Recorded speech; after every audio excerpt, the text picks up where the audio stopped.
Oi, moçada, voltamos. Então, este é o terceiro vídeo, tá bom? Dessa aula de hoje. Então, agora a gente vai falar um pouquinho aqui sobre as pirâmides ecológicas.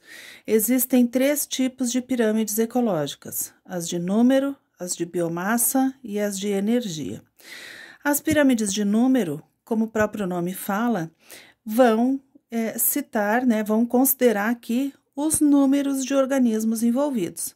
Então, nessa primeira pirâmide, a gente tem aqui, assim, em todas as pirâmides, o verdinho são os produtores, tá? O roxinho são os consumidores primários, cor-de-rosa são os consumidores secundários, e azul, quando tiver, são os consumidores terciários, tá?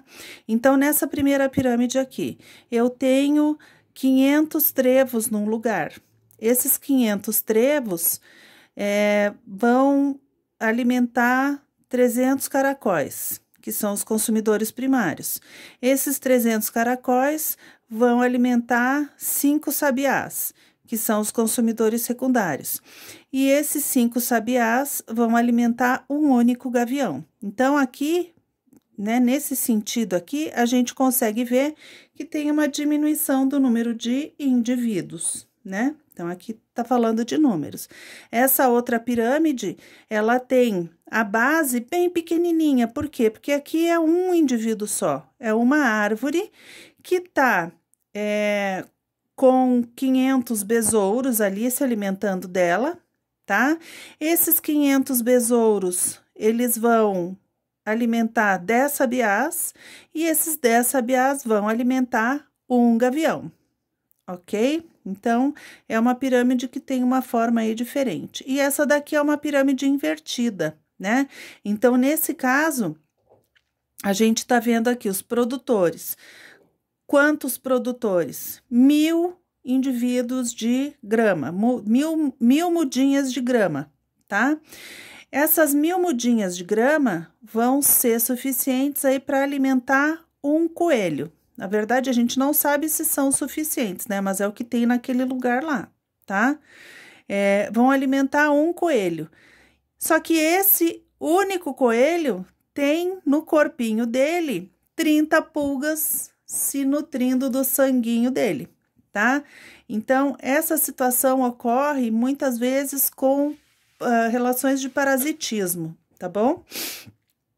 Bom, o outro tipo de pirâmide são as pirâmides de biomassa, tá?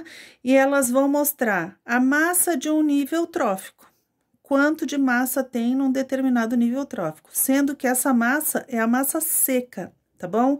Então, se eles forem calcular quanto de biomassa tem de grama nessa pirâmide aqui, desculpa.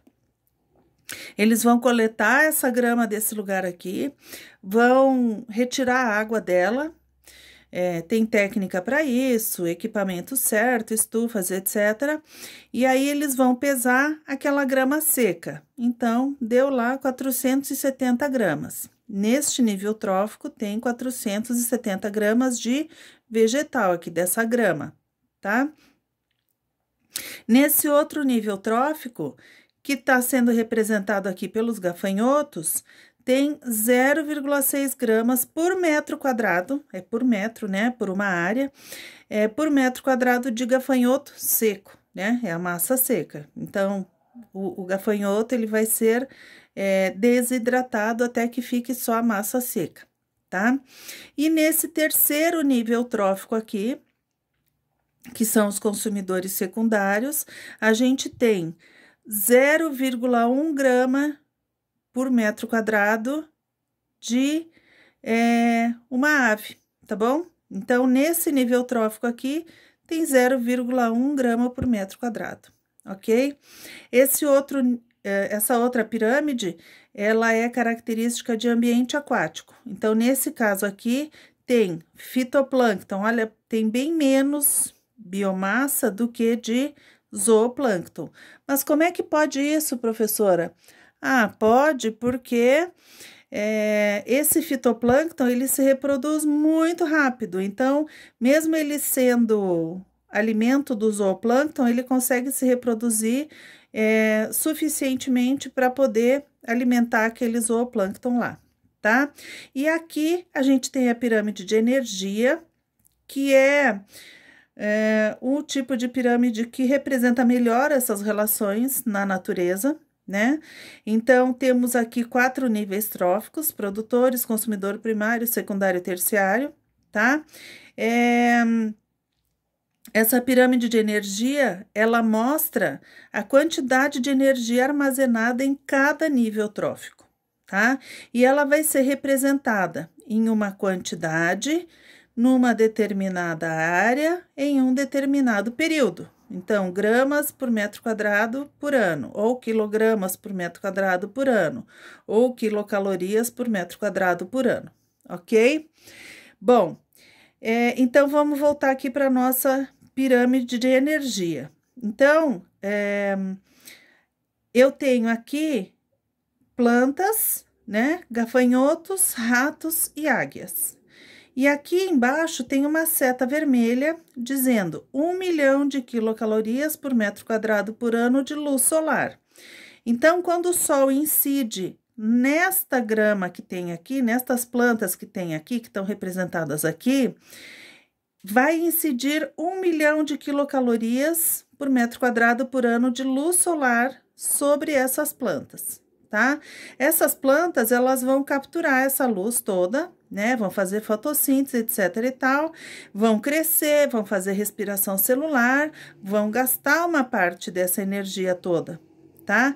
E aqui vai ficar neste nível trófico 10.000 quilocalorias por metro quadrado por ano, tá bom? E aí, essas plantas vão ser alimento para esses gafanhotos, ok?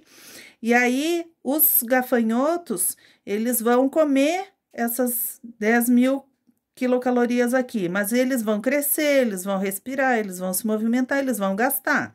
Então, aqui fica 1.000 quilocalorias por metro quadrado por ano, ok? E aí, esses gafanhotos vão alimentar os ratos, e os ratos, eles vão comer 1.000 quilocalorias, mas eles vão crescer, vão fazer respiração celular, vão fazer digestão do que eles comem, vão se movimentar, etc. Então, neste nível trófico, vai ficar 100 quilocalorias por metro quadrado por ano, ok? Estas 100 quilocalorias aqui dos ratos vão alimentar as águias, só que essas águias, elas vão crescer, vão respirar, vão bater coração, vão voar, vão fazer um monte de coisa. Então, qual é a energia que vai ficar neste nível trófico? 10 quilocalorias por metro quadrado por ano, tá? E aí, o que tem que ficar ligado? Que, olha aqui, ó o fluxo de energia, como é que é? Ele é unidirecional. Eu não posso fazer isso ao contrário. Por isso que nesse tipo de energia, de pirâmide,